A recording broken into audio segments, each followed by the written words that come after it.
बच्चों, आज हम अपनी हिंदी की पुस्तक के पाठ 9 का अध्ययन करेंगे, जिसमें कबीर की साखियां दी गई हैं।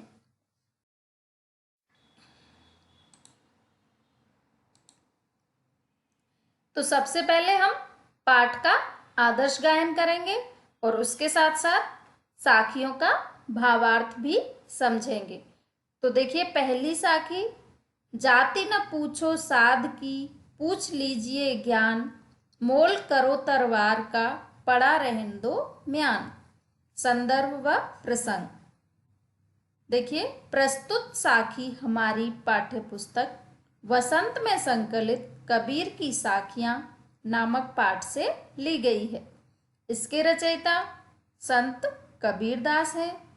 इस साखी के अंतर्गत कबीरदास विद्वान व्यक्ति की जाति से अधिक उसके गुणों को महत्व देने की सीख दे रहे हैं।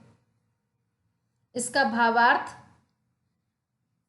कवि कहते हैं कि हमें साधु सज्जन लोगों की कभी भी जाति नहीं पूछनी चाहिए। ऐसे लोगों से तो मात्र ज्ञान की बातें ही पूछनी चाहिए, क्योंकि जाति का ज्ञान से कोई संबंध नहीं होता है। हमारे लिए ज्ञान महत्वपूर्ण है, ना कि जाति। जैसे तलवार खरीदते समय केवल तलवार का मोल भाव करना चाहिए, ना कि उसकी म्यान का, क्योंकि आवश्यकता पड़ने पर तलवार काम आती है, म्यान नहीं। उसी प्रकार हमें जाति को भी अधिक महत्व नहीं देना चाहिए। अगली साखी देखिए, आवत गारी एक है, उलटत होए अनेक, कह कबीर नहीं उलटिए, वही एक की एक। तो संदर्भ तो पूर्ववत मतलब पहले जैसा ही रहेगा।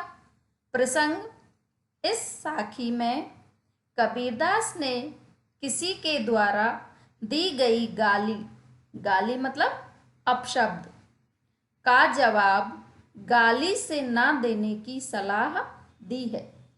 भावार्थ समझिए। कबीरदास कहते हैं कि जब कोई व्यक्ति हमें गाली दे तो हमें भी पलटकर उसे गाली नहीं देनी चाहिए, क्योंकि ऐसा करने पर वह एक नहीं बल्कि अनेक हो जाती है। अतः हमें कभी भी बुराई का प्रत्युत्तर बुराई से नहीं देना चाहिए, क्योंकि ऐसा करने पर बुराई घटकर समाप्त हो जाती है। प्रत्युत्तर मतलब कि उत्तर के बदले उत्तर। जैसे हमसे किसी ने किसी की बुराई की तो हमें बदले में उसकी बुराई नहीं करनी चाहिए, तभी हम समाज से बुराई को समाप्त कर सकते हैं।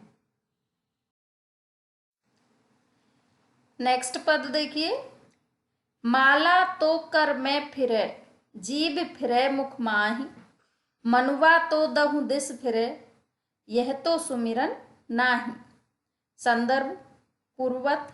संदर्भ बेटा पूरे पाठ का एक ही रहता है, प्रसंग में चेंज आता है। तो प्रसंग देखिए, इसमें कबीरदास ने मन को एकाग्र करने और ढोंग तथा आडंबर को छोड़ने का संदेश दिया है। भावार्थ, कबीरदास कहते हैं कि ढोंगी व्यक्ति केवल प्रभु भक्ति का दिखावा करता है। उसके हाथ में माला घूमती रहती है और मुंह में राम राम करते हुए जीभ घूमती रहती है। इसी प्रकार उसका मन भी दशों दिशाओं में घूमता रहता है। इसे किसी भी प्रकार से ईश्वर की भक्ति नहीं कहा जा सकता है। अतः भक्ति करने के लिए हमें अपने मन को एकाग्र करके ईश्वर का ध्यान करना चाहिए। अगला पद देखिए, कबीर घास न नींदिए, जो पाऊं तल होए। उड़ पड़े जब आंख में, खरी दुहेली होई। संदर्भ पूर्ववत बिल्कुल पहले जैसा। प्रसंग, प्रस्तुत दोहे में कवि ने छोटी और सामान्य वस्तु को नजरअंदाज न करने की सलाह दी है। मतलब कि सबका अपना अपना अलग अलग महत्व होता है, इसलिए हमें छोटी वस्तु को नजरअंदाज नहीं करना चाहिए।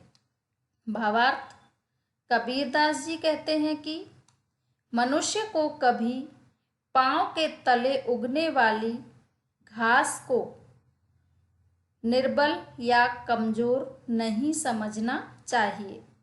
मतलब कि जो आम आदमी होता है उसे कभी भी कमजोर नहीं समझना चाहिए, क्योंकि यही घास का तिनका जब उड़कर आंख में पड़ता है तो बहुत कष्ट देता है। उसी प्रकार दुर्बल व्यक्ति भी किसी बलवान की सहायता पाकर बदला लेने से नहीं चूकता। मतलब अगर हम किसी के साथ बुरा करेंगे तो एक ना एक दिन वह हमसे बदला जरूर लेगा। अंतिम साखी, जग में बैरी कोई नहीं, जो मन शीतल होए। या आपा को डार दे, दया करे सब कोई। संदर्भ पहले जैसा ही।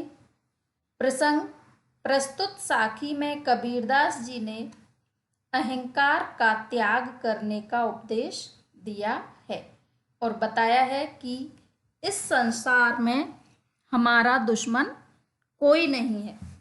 यदि हम अपने अहंकार को छोड़ दें तो सभी हमारे मित्र बन जाएंगे। इस साखी का भावार्थ देखिए। कबीर कहते हैं कि इस संसार में कोई भी किसी का शत्रु नहीं होता है। बस मनुष्य को अपने मन को शांत और शीतल रखना चाहिए। इसका सबसे अच्छा उपाय है कि मनुष्य को अपने मन के अंदर के अहंकार को त्याग देना चाहिए। यदि वह अपने अहम को त्याग देता है तो सभी उस पर अपनी कृपा दृष्टि बनाए रखते हैं। मतलब अगर हम अपने अंदर से अहंकार को त्याग दें, अहंकार को छोड़ दें, तो सभी एक दूसरे की मदद करने के लिए तैयार रहेंगे और हम सब आपस में मिलजुल कर अपना जीवन जी सकेंगे। तो बच्चों, इन साखियों को आपको अच्छे से पढ़ना है और इनका भावार्थ समझना है। अब यहाँ देखिए पाठ में आए हुए कुछ शब्दार्थ। शीतल मीन्स शीतल, ठंडा। डारी मीन्स छोड़ दे। दुहेली मतलब पीड़ा। नींदिए मीन्स निंदा करना। सुमिरन मतलब ध्यान करना।